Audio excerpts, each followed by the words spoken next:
Balik ka bukas, lilinisin ko. Alright? Isipin mo, pagkatas ng operasyon, kakain ka na. Uuwi ka na, maglalakad. Okay? Wala nang confinement. Okay, sige.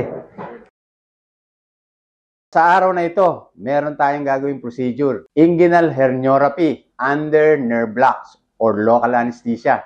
Bago tayo mag-opera, pag-usapan natin ngayon yung affordability. Marami po sa mga kababayan natin hindi makapagpa-opera.